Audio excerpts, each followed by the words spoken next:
was Friday afternoon, and Arthur was relaxing. Phew. No Mr. Ratburn all weekend, Arthur said. Arthur, said Mom, I just heard some bad news. The snow collapsed Mr. Ratburn's roof, and he has nowhere to stay. Oh, too bad, Arthur said, his eyes glued to the TV. I knew you'd feel that way, his mother said. So we invited him to stay here. Oh, okay, Arthur said. Still watching TV, stay here. Arthur ran after Mom. Mom, what did where is, what did you say? Arthur stammered. Arthur's teacher is going to stay here. Sang DW. Just until his roof is fixed, said Mom. Arthur couldn't believe it. Later that day, Arthur told Buster the news. It's too weird, Arthur said. My teacher in my house, walking on my carpet, eating from my spoons, and touching my stuff. Buster agreed. School is at school and home is at home because that's the way it's supposed to be. Exactly, Arthur nodded. But his parents didn't understand. It's just plain wrong, Arthur tried to explain.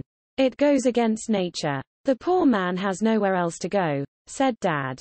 He's going to stay here, said Mom, and we're all going to make him feel welcome. The next day, Arthur borrowed books from the Brain and rushed home to put up new posters. What are you doing? Asked DW. You wouldn't understand, Arthur answered. Are you trying to make Mr. Ragworm think you're smarter than you really are? Arthur. D.W. called Mom. Come say hello. Hi, Mr. Ratbite, said DW. Is it true you torture kids? Here I am. Arthur cried. Welcome. Hello. Come in. Please take these up to your room, Arthur, said Dad. He's staying in Arthur's room. Sang DW. I put your sleeping bag in DW's room, said Mom. Hey, no fair, said DW. Mr. Ratburn saw the books on Arthur's table. Those are my favorite books in the whole world, Arthur said. Mr. Ratburn said. Trigonometry for fun. The double helix and you. Didn't you just borrow those from the Brain? Said DW. I use my brain a lot, Arthur said quickly.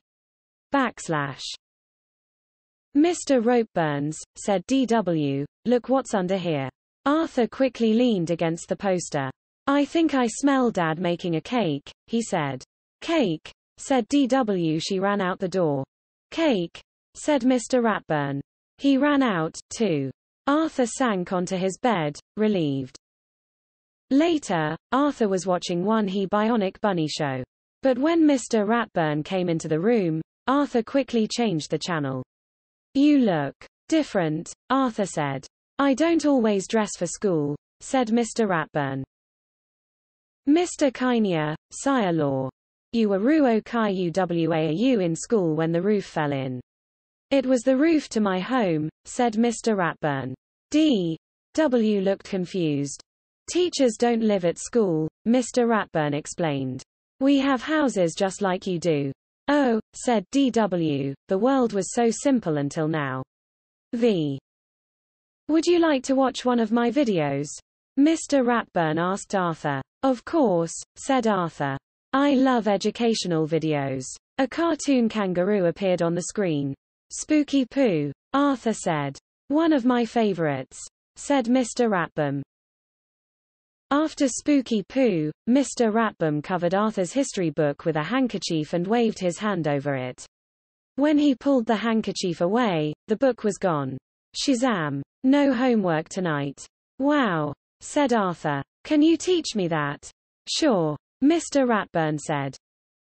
For dessert, Dad brought out a huge cake.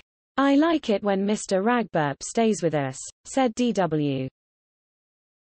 On Monday morning, Arthur's friends all shook their heads. Can you imagine Ratburn living with you? Said Buster. I bet Arthur's ready to run away, said Francine. Hey, Arthur, said Buster, you can stay at my house until Ratburn goes home. It's not so bad, said Arthur. He taught me a magic trick. We had fun. Mr. Ratburn waved at Arthur. Arthur waved back. At lunch, everyone was talking about the math test. I got a C-, Buster said. You beat me, Muffy said. Arthur got an A, said Francine. It's not fair. Yeah, we could all get as if Mr. Ratburn lived with us and our fathers made cakes for him, said Muffy. But I studied hard for that test. Arthur protested. Sure you did, everyone said. After school, all of Arthur's friends were busy. Want to watch some spooky pool? Arthur asked. One don't think so, said Buster. I don't want to get between you and your new friend. Want to go to the sugar bowl for some hot cocoa? Arthur asked Francine and Muffy. Francine shook her head. Sorry, we're already going to the sugar bowl for some hot cocoa. Then the brain asked for his books back. Greater than, sure, said Arthur. I'll bring them to your house. Less than A. Teacher's pet, sang Binky. That means you, Arthur. Then he handed Arthur a note from Fern. Arthur walked home alone.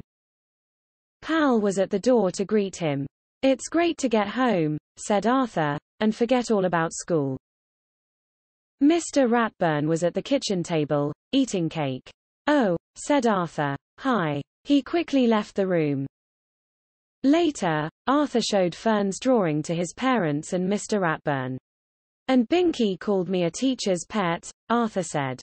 Maybe I should talk to everyone, said Mr. Ratburn. No, Arthur said. That will make it worse. You know I wouldn't give you special treatment, Mr. Ratburn said. And you have studied hard lately. If you give me an F, said Arthur, that'll prove I'm not a teacher's pet. Soon they'll realize that they're wrong, said Mom. Not as soon as if he gave me an F, said Arthur. Tuesday at lunch, everyone made fun of Arthur. Teacher's pet, sang Binky. If cake gets you 1A, will apple pie get you 2 As? Said Francine. Maybe with some vanilla ice cream on top, said Muffy. Arthur tried to laugh. Mr. Ratburn walked over. Arthur, I won't be staying at your house anymore. Really? Said Arthur. Mr. Ratburn nodded. I need to be closer to my house. Francine's parents have invited me to stay with them. After that, I'll be staying at Binky's house. Who knows? Said Mr. Ratburn as he walked away. I may also stay.